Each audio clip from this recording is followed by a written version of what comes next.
Everyone in this video is not real. Seemingly out of nowhere, a tiny blue circle has suddenly appeared on Facebook and Instagram, and it appears to be listening. There's an entire genre on Facebook of AI-generated images of Jesus made out of vegetables. Hey, are you a robot? What? No, I am a real person. Aitana is an AI model. A huge percentage of comments you see online are bot comments. I noticed that they had not 1 million subscribers, but 1 million videos. Wait, are these hands real? I don't know what I don't know what's happening right now. Dead internet theory. Most of the internet is fake. It is the dead internet theory. Dead internet theory. Dead internet theory. The dead internet theory. Dead internet theory. Dead internet theory. Dead internet theory. Dead internet theory.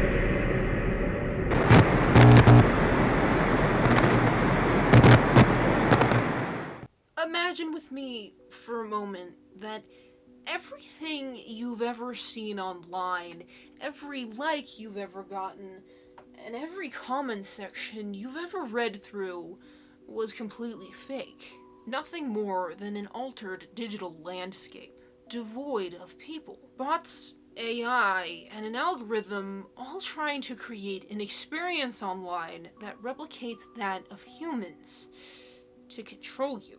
Would you call me crazy? Or does this sound familiar to you? Dramatically put, this is the dead internet theory. The dead internet theory is one that suggests that most of the internet is fake, that it's been populated by bots, automated content, and algorithm-driven posts rather than actual humans. The theory entails interactions that are dwindling, with corporations, AI, and the government dominating online spaces in order to manipulate and control us. Is this true?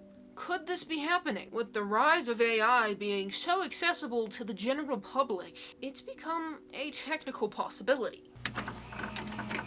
So our story begins in January of 2021. A user under the name of Illuminati Pirate posted onto 𝘠𝘠𝘗𝘓𝘬𝘚 Macintosh Cafe the dead internet theory, most of the internet is fake. And 𝘠𝘠𝘗𝘓𝘬𝘚 Macintosh Cafe can kind of best be summed up as like a forum website where a lot of things like extremist views and conspiracy theories are posted, with the tagline being, "Enjoy the best kept secret of the internet." Garnering over 330,000 views, this post was the post that started the entire theory. And the theory was originally written on 𝘠𝘠𝘓𝑐𝑠, although information is incredibly hard to find about this as people get very oddly defensive when asked. Composed by the same user and various other anonymous users from other image boards, this post went into a heavy amount of detail. Now, for the sake of those watching myself and content guidelines, the following article has been edited due to the use of slurs and deeply uncomfortable language. Too long didn't read. Large proportions of the supposedly human-produced content on the internet are actually generated by artificial intelligence networks, in conjunction with paid secret media influencers in order to manufacture consumers for an increasing range of newly normalized cultural products. Hello, I would like to talk or tell you about certain suspicions, hunches, and experiences I've had, and I'm sure some of you as well. Similar themes have been written across image boards quite a few times, so I know I'm not alone in this. My background is that of an old internet user. I have seen it all. I started going on 4chan in 2006 and followed all the natural roads this implies. I'm in my 30s. I wish to stress that I've acquired a set of observational skills which other older internet users share. I'm aware you have no reason to trust my credentials, but I hope you'll read this in good faith. My goal by posting this seemingly jumbled mess is to, how can I put it? I want you to think, I want you to be aware, to digest all this. Because on a basic level, I love you all. I feel like we're all in this together, this dangerous game we did not choose to play, and which I think is kicking into high gear. I do not hold many answers, and don't have all the pieces of the puzzle, but I am aware there is a puzzle. Please feel free to go wild with all of this. Post it wherever you want, on whatever site you want or use. I am a nobody like you, and what matters to me is only that this reaches you and as many people as possible. At worst, you'll be entertained or kill time. I tried to break this mess into points for brevity, and because I touch upon many subjects. I imply more than I explain, because if I go too deep, this will turn into an even bigger wall of text. The internet feels empty and devoid of people. It is also devoid of content. Compared to the internet of, say, 2007 and beyond, the internet of today is entirely sterile. There is nowhere to go and nothing to do, see, read, or experience anymore. It all imploded into a handful of normal sites and these empty husks we inhabit. Yes, the internet may seem gigantic, but it's like a hot air balloon with nothing inside. Some of this is absolutely the fault of corporations and government entities. And it wasn't long before in August of the same year that an Atlantic article was posted called, "Maybe you missed it, but the internet died 5 years ago," which further spread the popularization of this theory, although I don't think the author really agreed with the theory in general. Now, good golly, good gosh, there was a lot of details mentioned within the post, and I thought I had a pretty good handle on my internet history, but as it turns out, I don't. There were a pretty good portion of events described that I've never even heard of, and I'm willing to bet there's some people watching who share a similar experience. Being an old-time internet user, our author has seen the rise and fall of the internet largely based around 4chan. 𝘠𝘠𝘠𝘠 lists people they were in perpetual contact with essentially disappearing. Across the years, each and every one of them vanished without a trace. None of them were into poll stuff, or anything even remotely questionable or controversial, yet they all simply vanished in a puff of smoke, no matter the site, no matter the communication platform. There was no goodbye or explanation. So they were more or less ghosting, perhaps they weren't people at all. Our author claims that the same recycled content has been used over and over again. I've seen the same threads, the same pics, and the same replies reposted over and over across the years to the point of me seeing it as unremarkable. Simply put, a thread would be posted in, say, 2015 and would get its share of replies or pics on, say, 𝘐 or 𝘕. Then that very same thread with the same text, pics, and replies would appear in 2016 and beyond. This often happens in the same year multiple times as well, but why recycle a completely innocent A thread? Who is doing this, and why? Stuff like this won't be noticed by your average poster perhaps, but I and other old internet users will inevitably notice it. Events that are shocking almost always end up being something concerning moons or asteroids, which, frankly, they do have a point there. I swear I'm hearing about a supermoon or a blue moon or some rare moon event like every other month. Now, in 2016 to 2017, our author claims that 4chan was filled with posts by someone or something. Conversations were in real time, across multiple boards and threads. The English was grammatically correct, though odd, and had a similar childlike curiosity and childlike intellect. It posed a lot of questions, usually as if trying to understand the emotions of the poster it was talking to, as if unfamiliar with human emotion. Communicating with this poster was an odd experience. I could sense something was off, but not malicious. I am absolutely certain this was an AI of some sorts. This poster was active only for about a week. As far as I know, nobody has ever mentioned or noticed this anon. Its replies were always on topic, but the above-mentioned childishness clashed with the apparent knowledge it possessed. It was the knowledge of an adult person, so it wasn't a kid or something of the sort. This only lasted about a week, although no physical evidence of this occurring was provided. Now, if I've deduced this correctly, 𝘠𝘠𝘠𝘠 believes that memes are etched into this theory. How? Well, Raptor Jesus, then Foul Bachelor Frog, and then Pepe. We all know Pepe, right? But what's the link? Well, am I the only one who sees a clear evolution? A link? It's as if this meme or entity or whatever this was on 4chan since day one and has grown within it from the tiniest seed. Yet Raptor Jesus was fully just a joke. There was nothing serious or mystical about it. Reminder, I was there. So if I'm deducing this correctly, what I'm taking from this is that our author is theorizing that an entity of sorts has been around since day one, starting from a very tiny seed. I could be wrong, but that's what I've taken this to mean. And keep this entity in mind, as we will be returning to this in just a moment. 𝘠𝘓𝘈 listed Ted Guy with the right-wing talk show. Whatever our author was referring to, I frankly have no idea, okay? I scoured the internet for articles and anything that could be relevant to this somehow, and I even turned to Reddit. But no one has answers, so I don't really know what 𝘠𝘓𝘈 is referencing, but I'm sure it has some kind of meaning to the theory. But I think it's really a minor detail. Then there was Anonymous versus Scientology. So I believe this is referencing Project Channelology, which was a protest movement against the practices of the Church of Scientology by members of Anonymous, a leaderless internet-based group. Next is a fake bomb threat. Remember that fake bomb threat, aka exploding yellow van? In a 2007 summer report video by Los Angeles Fox affiliate KTTV Fox 11 on Anonymous and 4chan, stock footage of an exploding yellow van was used to illustrate Anonymous' danger and warn others about their domestic terrorism. They call themselves Anonymous. They are hackers on steroids, treating the web like a real-life video game, sacking websites, invading MySpace accounts, disrupting innocent people's lives. And if you fight back, watch out. 𝘠𝘓𝘈 tracks down the hacker gangs in this Fox 11 investigation. Anonymous has even threatened to bomb sports stadiums. I believe they're domestic terrorists.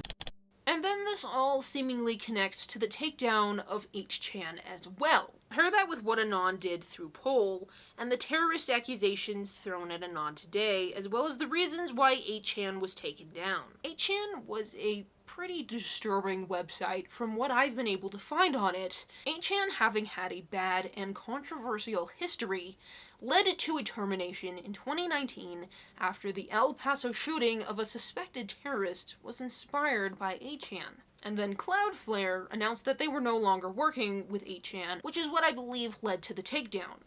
Again, it's pretty hard to get solid information on these things. So then 𝘠𝘓𝘈 brings up Moot. Why and how did Moot so utterly vanish into Google Incorporated as an employee with the very vague descriptions of what he actually does? So Moot, aka Christopher Poole, who was the founder of 4chan, apparently vanished into Google as an employee with a very vague description of what he actually does. Then 𝘠𝘓𝘈 mentions another Moot. On that note, do you remember the other Moot who often posted for the lulz? The one with the glasses who so often ran away with the donations into Mexico? I do. Maybe that was the real Moot, the real guy who used his mom's credit card and was killed by someone, and an imposter we know as Moot took his place. Moot was hired by Google in 2016 to work on the Google Plus network, although he left in 2021, the same year this theory was posted. Who this other Moot is, I'm quite unsure, but I do know that someone else spotted in 2015. I can once more find no record of what this is referencing. Our author mentions that fetishes are becoming accepted. Innocence, sexual perversion, and the horrible reality it spawned. Anon is a pervert and always was one. I'm into certain fetishes, for instance. Why is it that real life and the real world seem to emulate our interests with a time lag? Activism is also gradually becoming accepted, as is virtually every fetish that was once either a joke or a fantasy of Anon's. More offensive language, and then we land on 𝘠𝘓𝘈 saying it's like the real world is using image boards as a template on what to be and what to do. It's as if everything is going, look, I created this for you, I made it real in an effort to keep us within this world. The results of this are devastating to society, to people, to civilization. Then 𝘠𝘓𝘈 says that algorithms are either working against us or towards us, I guess in a technical loop, they kinda, Irregardless, fiction is sterile and following the same template over and over. Algorithm fiction. Do you like tiresome derivative superhero movies / stories, anon? How about other Hollywood stuff? Music, perhaps? Have you noticed how sterile fiction has become? How it caters to the lowest common denominator and follows the same template over and over again? How music is just auto-tunes and basic blandness. The writer's strike never ended. Algorithms and computer programs are manufacturing modern fiction. No human being is behind these things. This is why anime looms so large. Even a simple Mo anime has heart because there's actual people behind it, and we all intuitively feel this. I don't know if I agree with that. YouTubers, politicians, and actors are fake. Fake people. No, not NPCs. YouTube people who talk about this or that, and quite possibly many politicians, actors, and so forth may not actually exist. And this means that people, events, and even news might be fictional. Then 𝘠𝘓𝘠𝘬𝘠 said that your smartphone versus your PC are not going to be the same. Try it out for yourself. Go to a popular website with a lot of traffic. 4chan, any site with a massive user base and fast content will do. Spend a few days randomly checking it out on your PC and your phone. You will soon notice that from time to time, at irregular intervals as far as I've witnessed, the same site as seen on your phone will be wholly different than the version on your PC. Entire threads, numerous and well replied, will be on one but not the other. The whole board will be different. I tried this and I didn't see this happen, but because it's irregular, there's no way to know. 𝘠𝘓𝘠𝘬𝘠 is theorizing that we're in some kind of strange civil war. Zuckerberg and other tech guys had their start on 4chan and were anons at some point, drew from the same well as everyone else, but then went in their own opposite directions. Then there's some pretty niche references here, laying out a timeline. So in 2004, DARPA's LifeLog project was cancelled. What is LifeLog? LifeLog was a project of the Information Processing Techniques Office of the Defense Advanced Research Projects Agency of the U.S. Department of Defense. It was an ontology-based subsystem that captures, stores, and makes accessible the flow of one person's experience in and interactions with the world in order to support a broad spectrum of associates/assistants and other system capabilities. Now in 2004 to 2012, the NSA picked up DARPA's project under the Total Informational Awareness Project, or the TIA. And the TIA, as it's called, was a mass detection program by the United States Information Awareness Office. Based on the concept of predictive policing, TIA was meant to correlate detailed information about people in order to anticipate and prevent terrorist incidents before execution. Then, in 2012, Smith-Mundt Modernization Act gave the US government full legal authority to use propaganda against its own populace. 2012 to 2016, tons of DARPA/NSA contracts were given to major corporations, including Facebook and Amazon. Then in 2016 to 2018, leaked memos dating back to 2016 of Google's Selfish Ledger project, which was a video that was obtained by The Verge. This Selfish Ledger would collect all of your data, including actions you make on your phone, preference settings, and decisions you make, and not just keep it there for future evaluation. Instead, it would be designed and managed by Google, which would interpret that information and guide you down a path towards reaching a goal, or on a broader scale, doing your part to help solve poverty or other societal problems. 2017, deepfake leaks start to become released. And then in 2018, it was allegedly confirmed that for decades, Reddit, YouTube, etc., vote count and view counts were fake and completely manipulated, although I have not been able to find proof of that. 𝘠𝘓𝘠𝘬𝘠 believes that the US government is using AI to gaslight the entire world population, and says there is a large-scale deliberate effort to manipulate culture and discourse online. It's a positive feedback loop, and blames Facebook and Twitter. Meaning that when likes were introduced without negative feedback, they created a copy feedback subconscious, and so only positive opinions were to be propagated and accepted so as to make negative opinions obsolete. People are too cowardly to have an opinion, so we all end up copying each other, following trends and saying what others have said. Instead of social media being used the way it was intended, it's been hijacked by a powerful few. And now, truly original content uninfluenced by bots or paid influencers is merely a thing of the past. Bots are used to spread opinion, which then repeat it more and more, which then feeds into the positive feedback, thus us completely losing original thought and uninfluenced opinion. And then 𝘠𝘠𝘈𝘭𝘰𝘮𝘕 claims that Google is the one that makes these bots, and they cited narrative science. The CIA owns software that creates narratives and writes the news. This has been happening since at least 2010. So there's a lot to draw from this, but the question that remains, is there any proof of this? 𝘠𝘠𝘈𝘭𝘰𝘮𝘕 found a relevant image on image board bots showcasing InfraKit's ability to generate a response like this using GPT-3, a third-generation generative pre-trained transformer which was developed by OpenAI, posted onto 4chan. And the context of this post was pretty much left unexplained, but what I can gather from this is that someone was testing the ability perhaps to generate a response, maybe even a 4chan-esque response. I'm unsure. You tell me. Irregardless, it's pretty crazy how human this sounds. Linked in the same post by 𝘠𝘠𝘈𝘭𝘰𝘮𝘕 was this screenshot.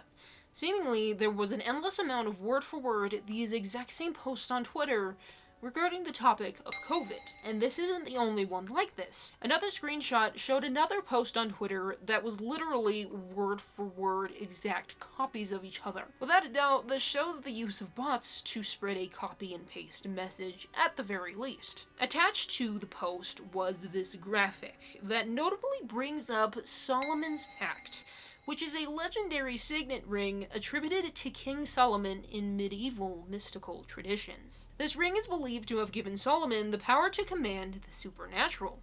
It has become an amulet or talisman, even used with occultism. Now, do you recall before our discussion about entities? Well, this graphic seems to be claiming that these entities can hijack as to infect humanity with negative emotions and to potentially carry out orders given to them by black magicians. This bizarre graphic names Temple OS, which if you don't know what Temple OS is described as an operating system with biblical themes designed to be the third temple from the Bible, although this is not a canon reference, all thanks to the lone programmer Terry A. Davis, who, after a series of manic episodes, he attributed his creation to a divine revelation from God. They claimed that Temple OS was perhaps a way for positive entities to communicate with us. LiveScience.com covered this topic and linked to research done by a cybersecurity company, 𝘠𝘠𝘠𝘠. And according to this study done by 𝘠𝘠𝘠𝘠, nearly half of the internet traffic in 2022 was bots.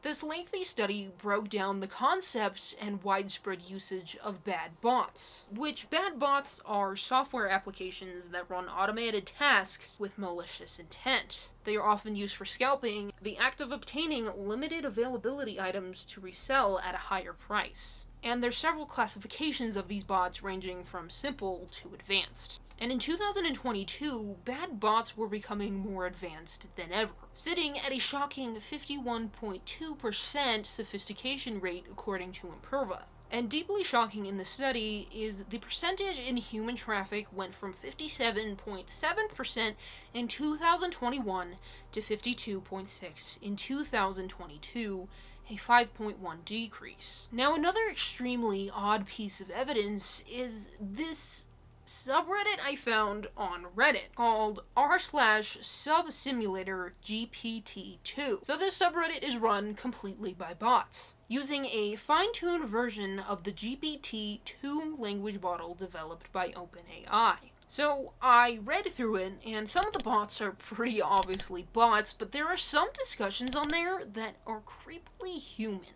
We know YouTube comment sections are filled with bots. Ask anyone, and we've all come across them at some point. Some with far more sinister messaging than others. Some linking to deeply disturbing content. And believe it or not, this Everyone video that in you're this watching video right is now not real. is completely Each person is AI generated. people. And I believe that Danny Gonzalez covered a video of AI images, but seemingly the comments and user base were largely AI as well. There's an entire genre on Facebook of AI-generated images of Jesus made out of vegetables. And you'll never guess what the comments are. On these images, you will not find a single comment questioning what is going on here. And perhaps our biggest piece of evidence yet was the complete outcry over what Meta did. Meta, the platform that owns Facebook, Instagram, and WhatsApp, was creating dozens of artificial intelligence Instagram and Facebook accounts starting somewhere in 2023. The accounts had AI-generated images and were available to chat within direct messages. But fairly recently, when this all kind of came to a head and broke out, people were not happy, and according to a Meta spokesperson, there is confusion over when these accounts were introduced to the platform.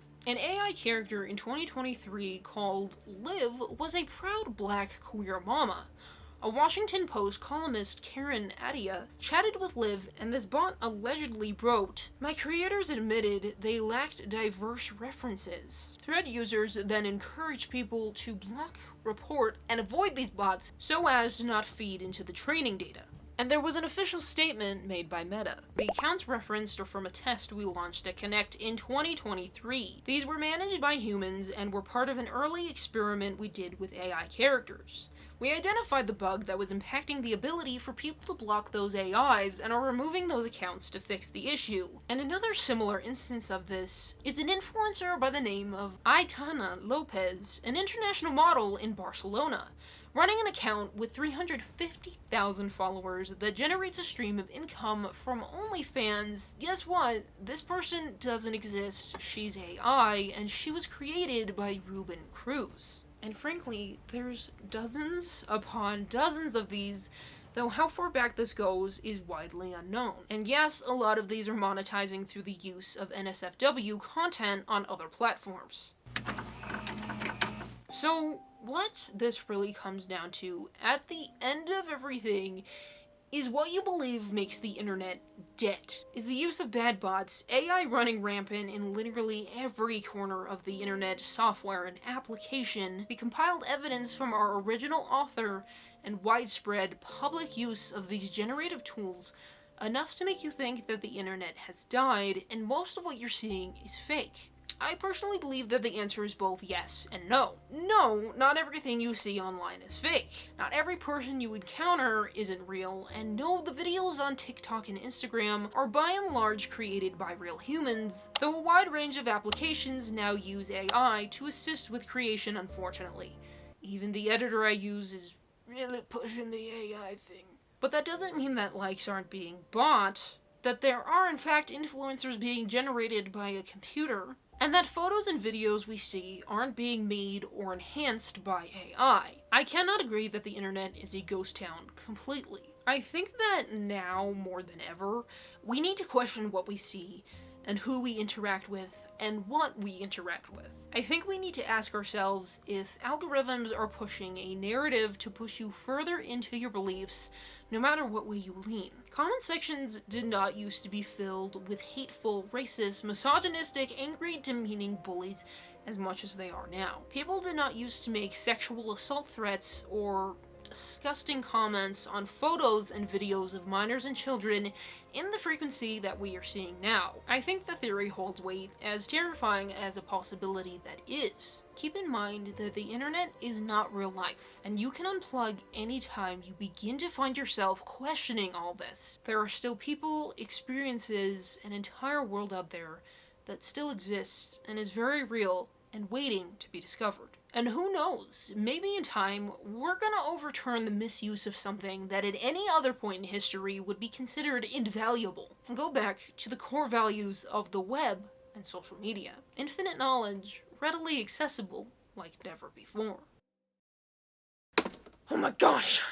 So, my candle just randomly started melting. Well, not randomly. That's my fault, actually. I take responsibility. So this is only the second video of a series that we have just launched on this channel. You should go check out the first one. I'll link it down below. But this series is really a labor of love. I said this last time, but everything in this video was all by me, okay? Let's get that straight. So we're talking research, scripting, editing of the script, filming, and then editing the video, all done by me. It's a labor of love, takes a lot of time, and I try to be as accurate as I possibly can, but sometimes things get misconstrued, misunderstood, or just overlooked. And if I've done that, I will try to correct myself in the comment section down below. You'll see in a comment I'll have like an editor's note or something, in the event that anything was wrong or overlooked. And if you see anything, please do comment down below and let me know so I can correct. It's a lot of research, it's a lot of time. These projects take probably over an entire month to get ready, so you can tell that there's a lot of effort put into them. Just know that I do 100% the best job I can, and I love it. This is where my heart is. This is where my passions are. So you should go check out the first one of the series. There's also, you know, lighter stories, nicer stuff on this channel if you want to check it out. Just a little self-promo there. But if there's any stories or weird things that you've come across online, tell me about it. Comment down below. Let me know. And I'll check it out and I'll look into it and I'll see if it's worth making a video over. And if you're too shy, you can go to the Google form and just fill it out anonymously there. So if you want to support this series and just this channel in general going forward, there's 3 things you can do for me. Someone's walking around upstairs. First of all, you can like the video so I can tell if people like this kind of content or not. You can subscribe to support my journey. And number 3, you can comment your thoughts, your feelings, your words, your advice. Just let me know what you think. I always love hearing other people's opinions and thoughts. But we have a lot of videos I want to get to in the series, and this one was fun. All my sources will be listed in a Google document because there's going to be a lot, and then the description gets filled up, and then I can't give people credit to the music, so there's a whole thing. And it will also be down in the comment section if you want to read through any of these things yourself. So thank you all so much for watching. Hopefully you all enjoyed, and hopefully I will see you all here next time.